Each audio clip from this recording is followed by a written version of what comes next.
Damas bardoshdan 30 salik olib tashlayapmiz. Tagi o'rnatgan ekan akamiz. Samarqanddan kelgan. Sababi sababi nima buni olib tashlash sababi? Sababi yuk bosqonda tegib qolyapti. Qayerga tegib qolyapti? Yerga tegib qolyapti. Mana sabab. O'shaning uchun tanlovda adashmanglar do'stlar. Video davomida ideal holatdagi uстановkani sizlarga ko'rsatib beramiz. Ya'ni mana bu joyga sarg'i balon 60 talik o'rnatib beramiz. Aloqadamiz do'stlar, xizmat bo'yicha nomer qoldirib qo'yamiz. Video davomida tayyor holatni ham ko'rsatib qo'yamiz. Bardosh mashinani tayyorlab berdik. Tagdagi bo'yatgandek balonni olib tashladik bittasini. Bittasi qoldi. Ikkita qo'ygan ekan avvalgi holatdagi.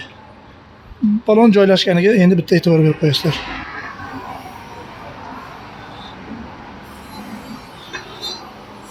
Mana shunaqangi uстановка qilish kerak bo'ladi.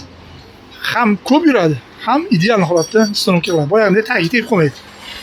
Tagning ikkinchisi juda oson qoladi. Aloqadamiz do'stlar, xizmat bo'yicha.